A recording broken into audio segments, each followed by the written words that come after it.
भारत के उत्तर पूर्व के पहाड़ियों में फैला मणिपुर लंबे समय से अपनी प्राकृतिक सुंदरता, सांस्कृतिक विविधता और रणनीतिक स्थिति के लिए जाना जाता है। लेकिन पिछले कुछ वर्षों से इस राज्य का नाम एक अलग कारण से बार बार राष्ट्रीय चर्चा में सामने आया है। सुरक्षा, सीमा नियंत्रण, जातीय तनाव और बढ़ती मादक पदार्थ की तस्करी। नारकोटिक्स क्राइम कंट्रोल ब्यूरो की हालिया वार्षिक रिपोर्ट ने इस बहस को एक नया आयाम दिया है। रिपोर्ट में कहा गया है कि म्यांमार में अवैध मादक पदार्थ उत्पादन में वृद्धि का प्रभाव भारत की पूर्वोत्तर सीमा पर स्पष्ट दिखाई दे रहा है और मणिपुर इस बदलते परिदृश्य का एक महत्वपूर्ण केंद्र बनकर उभर रहा है। नमस्कार, मैं हूं सुमित सिंह गुप्ता और आप देख रहे हैं B1 नेशन।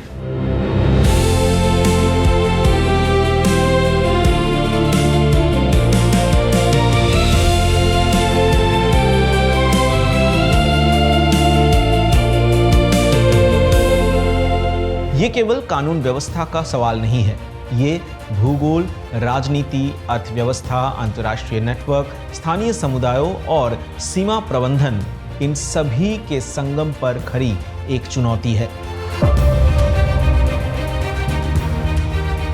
भारत और म्यांमार के बीच लगभग 1600 किलोमीटर लंबी अंतर्राष्ट्रीय सीमा है। इसका बड़ा हिस्सा पर्वतीय और कठिन भूभाग से होकर गुजरता है। मणिपुर, मिजोरम, नागालैंड और अरुणाचल प्रदेश इस सीमा से जुड़ा हुआ है। कई क्षेत्रों में सीमा का भूगोल ऐसा है कि जहां निगरानी और नियंत्रण स्वाभाविक रूप से जटिल हो जाता है। सीमा के दोनों ओर लंबे समय से सामाजिक और सांस्कृतिक संबंध भी मजबूत हो रहे हैं। कई समुदायों की पारिवारिक और सामाजिक संपर्क सीमाओं से पहले के है। इसी पृष्ठभूमि में वर्षों तक कुछ क्षेत्रों में लोगों की सीमित आवाजाही की अनुमति देने वाली व्यवस्थाएं लागू रही है। लेकिन सुरक्षा विशेषज्ञों का मानना है कि यह बदलते अंतर्राष्ट्रीय अपराध नेटवर्क के दौर में इन व्यवस्थाओं की बारीकी से समीक्षा करना आवश्यक है। म्यांमार लंबे समय से दक्षिण पूर्व एशिया के उस भूभाग का हिस्सा माना जाता है जिसे गोल्डन ट्रायंगल कहा जाता है। ये क्षेत्र ऐतिहासिक रूप से अफीम उत्पादन और अवैध मादक पदार्थ व्यापार से जुड़ा रहा है। हालांकि हाल के वर्षों में तस्वीर बदली है। अब केवल पारंपरिक अफीम उत्पादन ही नहीं, बल्कि सिंथेटिक मादक पदार्थों का उत्पादन भी बढ़ा रहा है। एनसीबी के रिपोर्ट के अनुसार 2021 से 2023 के बीच म्यांमार में अवैध अफीम की खेती में उल्लेखनीय वृद्धि दर्ज की गई है। विश्लेषकों का मानना है कि जब किसी क्षेत्र में राजनीतिक अस्थिरता, सीमित प्रशासनिक नियंत्रण और अनौपचारिक अर्थव्यवस्था एक साथ मजबूत होती है, तब अवैध व्यापार नेटवर्क को विस्तार का अवसर मिलता है। मणिपुर की स्थिति केवल इसलिए महत्वपूर्ण नहीं है क्योंकि इसकी सीमा म्यांमार से लगती है। राज्य के भीतर और उसके आसपास मौजूद सड़क संपर्क, पहाड़ी मार्ग और क्षेत्रीय व्यापारिक नेटवर्क इसे रणनीतिक रूप से महत्वपूर्ण बनाता है। रिपोर्ट के अनुसार मणिपुर से होकर गुजरने वाला कुछ मार्गों का उपयोग मादक पदार्थों को भारत के भीतर पहुंचाने के लिए किया जा रहा है। विशेष रूप से राष्ट्रीय राजमार्ग 102 को महत्वपूर्ण संपर्क माना गया है। हालांकि सुरक्षा एजेंसियां लगातार कार्रवाई कर रही है, लेकिन विशेषज्ञों का कहना है कि केवल जब्त करने के अभियान से लंबे समय तक समाधान नहीं हो सकता। मादक पदार्थ तस्करी को अक्सर केवल अपराध के रूप में देखा जाता है, लेकिन कई रिसर्च बताते हैं कि ऐसे नेटवर्क कई बार स्थानीय आर्थिक परिस्थितियों से भी जुड़े जाते हैं। जहां वैध आर्थिक अवसर सीमित होते हैं, वहां अवैध गतिविधियों लोगों को आकर्षित कर सकता है। विशेषज्ञ चेतावनी देते हैं कि इस विषय को केवल सुरक्षा समस्या मानना पर्याप्त नहीं होगा। यदि स्थानीय स्तर पर शिक्षा, रोजगार, वैध व्यापार और बुनियादी ढांचे का विस्तार नहीं होता है, तो अवैध नेटवर्क की पकड़ कमजोर करना कठिन हो सकता है। उत्तर पूर्व भारत और सीमा से लगे क्षेत्रों में भूमि उपयोग के पैटर्न पर भी चर्चा होती रही है। कुछ विश्लेषकों का कहना है कि कुछ क्षेत्रों में पारंपरिक कृषि गतिविधियों की जगह अधिक लाभ के लिए अवैध गतिविधियों के प्रवेश की आशंका रहती है। हालांकि प्रत्येक क्षेत्र की परिस्थितियां अलग है और किसी भी निष्कर्ष को स्थानीय और प्रशासनिक डेटा के आधार पर देखना चाहिए। लेकिन इतना स्पष्ट है कि सीमावर्ती क्षेत्रों में अधिक दबाव और सुरक्षा चुनौतियां अक्सर एक दूसरे से जुड़ जाती है। देश भर में हाल के वर्षों में मादक पदार्थ का जब्ती बढ़ी है। सुरक्षा एजेंसियां इसे दो तरह से देखती है। पहला, प्रवर्तन क्षमता बढ़ी है। दूसरा, अवैध नेटवर्क सक्रिय बने हुए हैं। मणिपुर और मिजोरम जैसे राज्यों में जब्ती के मामलों ने यह संकेत दिया है कि सीमा आधारित निगरानी अब राष्ट्रीय सुरक्षा का एक बड़ा हिस्सा बन चुका है। आज सीमा सुरक्षा केवल काटिला तारों और सैनिकों की चौकी का प्रश्न नहीं रह गई है। अब इसमें शामिल हुई है तकनीकी निगरानी, डेटा आधारित विश्लेषण, राज्यों के बीच समन्वय, वित्तीय नेटवर्क पर नियंत्रण, स्थानीय समुदायों की भागीदारी और अंतर्राष्ट्रीय सहयोग। विश्लेषकों का मानना है कि आने वाले वर्षों में यही मॉडल अधिक महत्वपूर्ण होगा। क्या मणिपुर केवल एक ट्रांजिट कॉरिडोर है? क्या यह समस्या केवल सीमा सुरक्षा की ही है? क्या मादक पदार्थ स्थानीय तनाव को और जटिल बना रही है? और सबसे महत्वपूर्ण, क्या विकास, सुरक्षा और सामाजिक स्थिरता को एक साथ आगे बढ़ाया जा सकता है? इन प्रश्नों का उत्तर अभी पूरी तरह स्पष्ट नहीं है, लेकिन इतना तय है कि मणिपुर को केवल एक राज्य के रूप से देखा नहीं जा सकता है।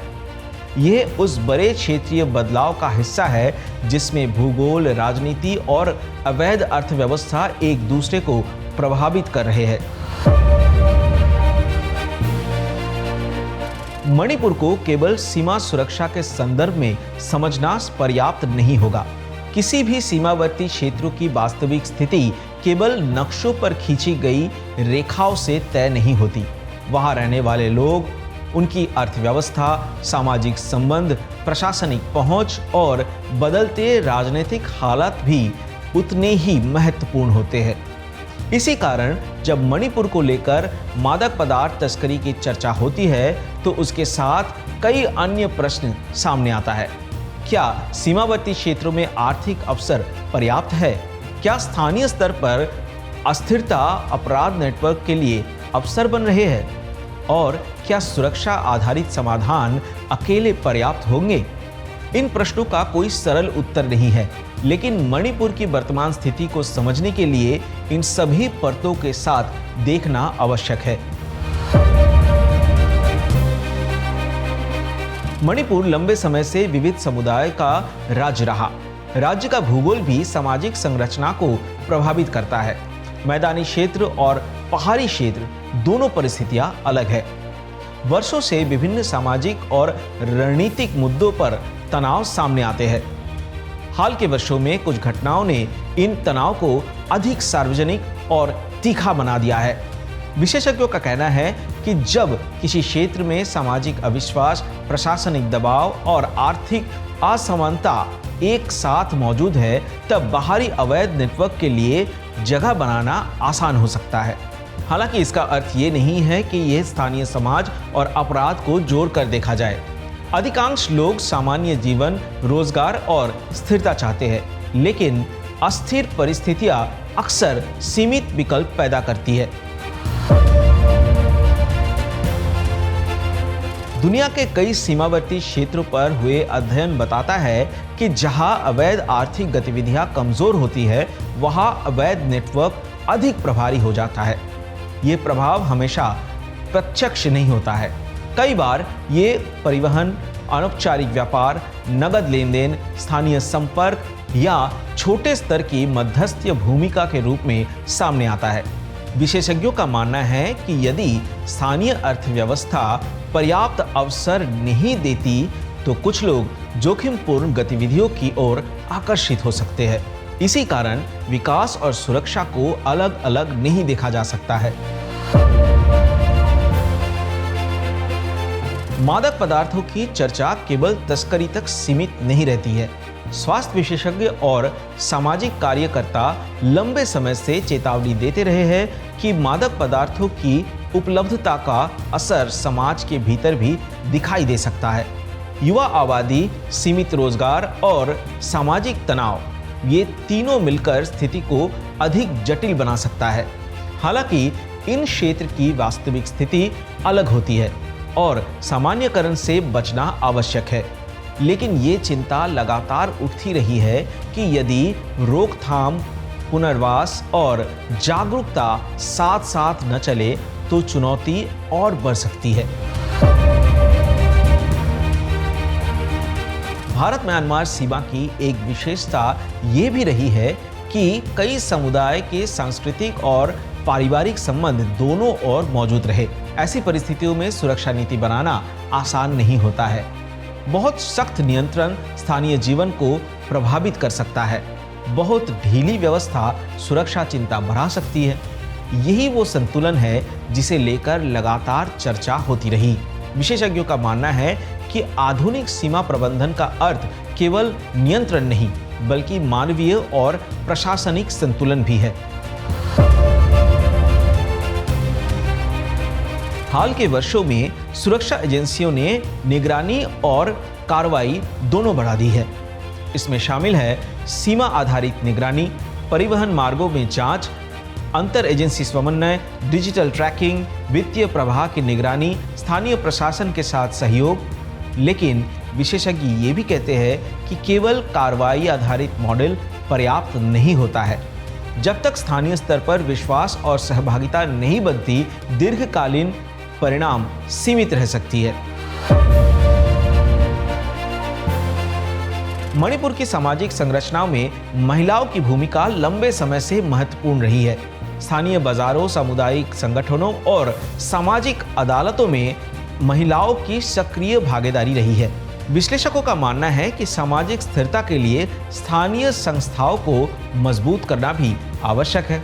कई विशेषज्ञ मानते हैं कि केवल पुलिसिंग नहीं, बल्कि सामुदायिक भागीदारी भी दीर्घकालीन समाधान का हिस्सा हो सकती है। क्या ये केवल कानून व्यवस्था का मुद्दा है? यह प्रश्न बार बार सामने आता है। कुछ विशेषज्ञ इसे राष्ट्रीय सुरक्षा की चुनौती मानती है, कुछ इसे विकास और शासन का प्रश्न बताते हैं, कुछ इसे क्षेत्रीय भू राजनीति से जोड़कर देखते हैं। वास्तविकता शायद इन सभी के बीच कहीं मौजूद है, क्योंकि यदि सीमा सुरक्षित है लेकिन स्थानीय समाज अस्थिर है तो समस्या बनी रह सकती है, और यदि विकास हो लेकिन निगरानी कमजोर हो तब भी जोखिम बना रहता है। सरकारों के सामने चुनौती कई स्तरों पर होती है। एक ओर सीमा नियंत्रण, दूसरी ओर नागरिक स्वतंत्रता, एक ओर सुरक्षा, दूसरी ओर आर्थिक गतिविधि, एक ओर कठोर कार्रवाई, दूसरी ओर सामाजिक पुनर्निर्माण। यही कारण है कि मणिपुर का प्रश्न केवल एक राज्य का प्रशासनिक मुद्दा नहीं माना जाना चाहिए। विशेषज्ञों का मानना है कि आने वाले समय में 3 क्षेत्रों पर विशेष ध्यान देना होगा। पहला, सीमा और परिवहन निगरानी, दूसरा स्थानीय विकास और आर्थिक अवसर, तीसरा सामाजिक विश्वास और संस्थान क्षमता। मणिपुर के सामने चुनौती केवल वर्तमान को संभालने की नहीं है, बल्कि भविष्य में स्थिर कैसे बनना है ये भी है, और शायद यही सबसे कठिन काम है। मणिपुर का मुद्दा पिछले कुछ वर्षों में केवल सीमावर्ती राज्यों का प्रशासनिक प्रश्न नहीं रहा। यह राष्ट्रीय राजनीति, आंतरिक सुरक्षा, सीमा प्रबंधन, सामाजिक स्थिरता और शासन क्षमता की परीक्षा के रूप में सामने आया है। जब किसी राज्य में सुरक्षा, सामाजिक तनाव और अंतर्राष्ट्रीय सीमा से जुड़ी चुनौतियां एक साथ दिखाई देने लगती हैं, तब उसका प्रभाव स्थानीय सीमाओं से बाहर निकलकर राष्ट्रीय विमर्श का हिस्सा बन जाता है। मणिपुर के मामले में भी कुछ ऐसा ही हुआ है, जहां एक सुरक्षा एजेंसी सीमा पर तस्करी और अवैध नेटवर्क पर ध्यान केंद्रित कर रही थी, वहीं दूसरी ओर राजनीतिक दल राज्यों की स्थिति का प्रशासनिक और मानवीय दृष्टि से देख रहे थे। इसी दोहरी बहस ने मणिपुर को राष्ट्रीय चर्चा का केंद्र बना दिया। मणिपुर में हिंसा और तनाव से जुड़ी घटनाएं सामने आने के बाद संसद में मुद्दे को लेकर कई दौर की बहस हुई। विपक्षी दलों ने लगातार केंद्र सरकार से विस्तृत जवाब और राजनीतिक हस्तक्षेप की मांग की। उनका तर्क था कि जब कोई राज्य लंबे समय तक तनाव की स्थिति में रहे तो केवल प्रशासनिक कार्रवाई पर्याप्त नहीं रह जाती है। वही सरकार का कहना है कि स्थिति को नियंत्रित करने के और सामान्य स्थिति बहाल करने के लिए निरंतर प्रयास किया जा रहा है। ये बहस केवल घटनाओं तक सीमित नहीं है। धीरे धीरे इसमें शासन मॉडल, संघीय व्यवस्था और संकट प्रबंधन जैसे बड़े प्रश्न भी शामिल हुए हैं। मणिपुर से जुड़ी कुछ घटनाओं और उसका वीडियो अवश्य आपके ध्यान में होगा, जिसने पूरे देश में भावनात्मक प्रतिक्रियाएं पैदा की। इस घटनाओं के बाद राजनीतिक प्रतिक्रियाएं भी तेज हुई। विपक्षी नेताओं ने सरकार की प्राथमिकता और प्रतिक्रिया की गति पर प्रश्न उठाया। सरकार की ओर से जवाब दिया गया कि सुरक्षा और प्रशासनिक मुद्दों पर सार्वजनिक बयानबाजी से अधिक महत्वपूर्ण जमीनी कार्रवाई होती है। राजनीतिक दलों के बीच आरोप प्रत्यारोप का बदलता दौर चलता रहा, लेकिन इस बहस ने एक बड़े प्रश्न सामने रखा। क्या भारत के पास जटिल सीमावर्ती संकटों के लिए पर्याप्त संस्थागत ढांचा मौजूद है या नहीं?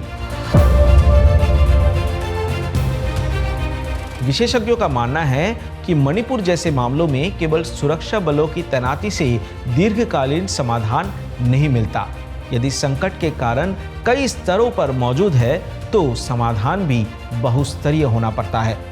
कुछ प्रमुख क्षेत्र जिन पर विशेषज्ञ लगातार जोर देते हैं वो है सीमा प्रबंधन, तकनीक आधारित निगरानी, परिवहन नियंत्रण और समन्वित प्रवर्तन, स्थानीय विकास, रोजगार, शिक्षा और बुनियादी ढांचे का विस्तार, सामुदायिक भागीदारी, स्थानीय संस्थाओं को निर्णय प्रक्रिया में शामिल करना, क्षेत्रीय सहयोग, सीमा पर चुनौतियों पर पड़ोसी देशों के साथ समन्वय, मादक पदार्थ नेटवर्क, बदलती प्रकृति। अंतर्राष्ट्रीय अपराध नेटवर्क पहले के तुलना में अधिक जटिल माने जाते हैं। वे केवल मार्ग या एक क्षेत्र पर निर्भर नहीं रहते हैं।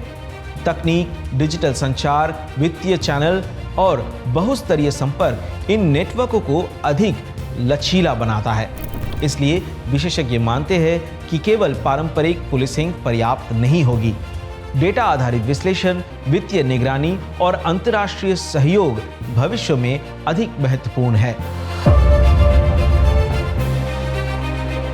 कई बार सार्वजनिक चर्चा में ये धारणा बन जाती है कि सुरक्षा और नागरिक जीवन दो अलग अलग दिशाएं हैं, लेकिन विशेषज्ञों का मानना है कि ये दोनों एक दूसरे से जुड़े हैं। जहां असुरक्षा होती है वहां आर्थिक गतिविधियां प्रभावित होती है। जहां अवसर कम होते हैं वहां अस्थिरता बढ़ सकती है। जहां सामाजिक विश्वास कम होता है वहां प्रशासनिक हस्तक्षेप कठिन हो सकता है। इसलिए समाधान का प्रश्न केवल कानून लागू करने के लिए नहीं, बल्कि विश्वास बनाने का है। भारत के लिए उत्तर पूर्व केवल भौगोलिक क्षेत्र नहीं, यह दक्षिण पूर्व एशिया से जुड़े व्यापार, संपर्क और रणनीतिक सहयोग का भी प्रवेश द्वार माना जाता है। इसी कारण उत्तर पूर्व की स्थिरता को राष्ट्रीय प्राथमिकता के रूप में देखा जाता है। मणिपुर की स्थिति इस बड़े रणनीतिक परिप्रेक्ष्य से भी जुड़ी है। यदि सीमा क्षेत्र स्थिर रहते हैं तो आर्थिक और क्षेत्रीय संपर्क मजबूत हो सकते हैं। यदि अस्थिरता बढ़ती है तो उसका प्रभाव व्यापक हो सकता है।